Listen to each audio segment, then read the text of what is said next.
فبأي آلاء ربكما تكذبان بسم الله الرحمن الرحيم الحمد لله الصلاة والسلام على رسول الله وعلى آله وصحبه ومن والاه وبعد. Seperti telah kita bahas bahwa di hari Senin di bulan Sya'ban di tahun kedua Hijrah, saat sebelumnya banyak khususnya orang-orang Yahudi mengolok-olok Nabi dan pengikutnya karena tidak memiliki syariat-syariat kecuali menurut tuduhan mereka hanya mengikuti orang-orang Yahudi saja, baik itu dalam salatnya menghadap ke Baitul Maqdis di Palestina ataupun dalam puasanya mengikuti orang-orang Yahudi dan berpuasa di puasa Asyura itu.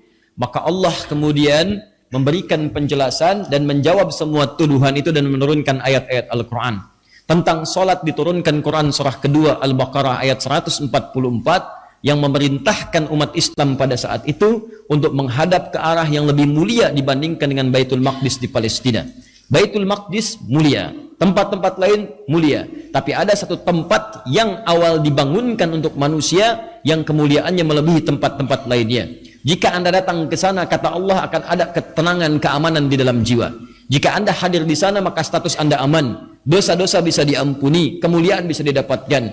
Itulah kemudian Makkah Al-Mukarramah, kotanya, dan Ka'bah yang terletak di dalamnya. Turunlah Quran surah ketiga Ali Imran ayat 96 sampai dengan ayat 97 menunjukkan keutamaan Ka'bah dan Makkah di dalamnya. Terkait dengan olok-olok puasa itu, seperti pernah kita bahas, diturunkan pula kemudian di bulan Sya'ban di tahun kedua Hijrah di hari Senin, Quran surah kedua Al-Baqarah ayat 183. Kita sudah bahas ayat ini, Allah menyampaikan, ya ayyuhalladzina amanu, hei orang-orang yang telah menyatakan dirinya beriman kepada Allah. Baik imannya mungkin kuat sehingga merasa dekat dengan Allah, atau imannya standar sehingga menengah saja hubungannya dengan Allah, atau imannya terasa lemah sehingga hubungannya pun jauh dari Allah. Salatnya jarang, puasa juga bahkan jarang, zakat bahkan tidak ditunaikan, ya, malas mendekat kepada Allah. Kata Allah, saya akan berikan kepada engkau informasi tentang kewajiban dalam ibadah yang kalau engkau tunaikan ibadah ini, maka semua akan diberikan kesempatan yang sama. Iman yang kuat akan semakin lebih kuat lagi, yang menengah semakin dekat dengan Allah, bahkan yang jauh lemah imannya akan didekatkan oleh Allah Subhanahu wa taala. Maka diberikan kesempatan yang sama, dipanggil dengan huruf ya, semua mencakup pada tiga kategori tadi.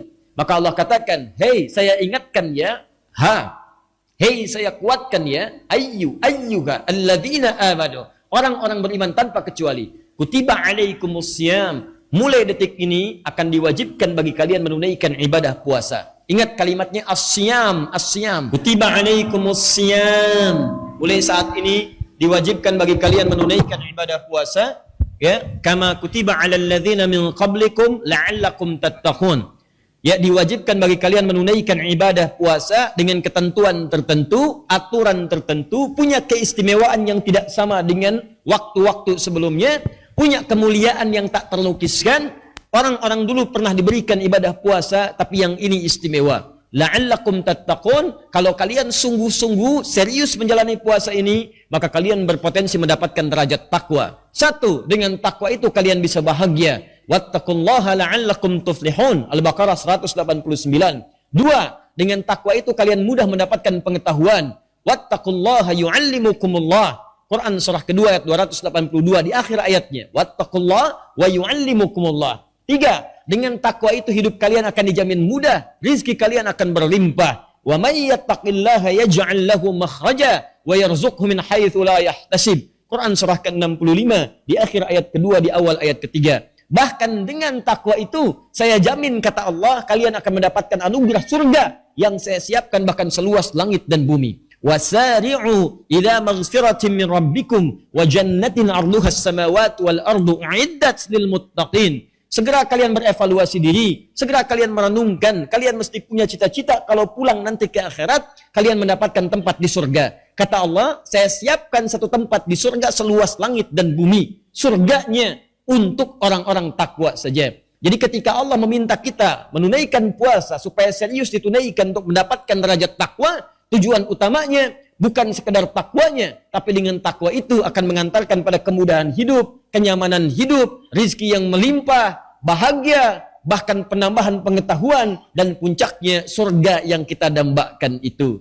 Lalu orang-orang mulai bertanya, "Ya Rasulullah, kalau kami mesti mulai nanti puasanya, yang diwajibkan itu berapa lama puasanya? Berapa lama kami tunaikan? Apakah sama seperti puasa Asyura 1 hari? Ataukah sama seperti puasa-puasa yang lainnya? Bagaimana kami kemudian mendapatkan keterangan tentang itu?" Lalu ada orang juga yang bertanya, "Ya Rasulullah, kalau saya sakit bagaimana? Apakah saya tetap akan puasa? Kalau saya tidak puasa, bagaimana saya bisa mendapatkan kesempatan takwa? Apakah takwa diberikan bagi orang-orang sakit?" Orang lain bertanya, "Ya Rasulullah, saya juga kalau di jalan bagaimana? Kalau perjalanan panjang dan tidak bisa menunaikan puasa, maka bagaimana konsekuensinya?" Tiba-tiba ada lagi yang berkata, "Ya Rasulullah, fisik saya lemah. Ini nggak mungkin saya bisa menunaikan puasa. Keadaannya terbatas. Bagaimana, apa yang bisa saya lakukan?" Maka turunlah kemudian ayat 184-nya untuk merespon aneka-aneka pertanyaan tadi, yang ditanyakan bukan untuk meragukan atau malas dalam menunaikan ibadahnya, tapi justru saking semangatnya ingin menunaikan dengan sempurna, mereka bertanya kemungkinan-kemungkinannya supaya bisa diatasi saat menjalani ibadahnya. Jadi motif sahabat itu kalau bertanya, ingin menunaikan ibadahnya secara sempurna, bukan ingin nawar. Itu masalahnya. Jam berapa maghrib? Maghrib akan dimulai jam 6 lewat 2 menit adzannya. Iqamatnya jam berapa? Jam 6 lewat 10 menit. Isyaknya jam berapa? Jam 7 malam lewat 19. Bisa nggak kalau salat maghribnya jam 7 sekalian dekat ke isya? Jadi pertanyaan-pertanyaan orang sekarang itu kualitasnya beda dengan orang dulu.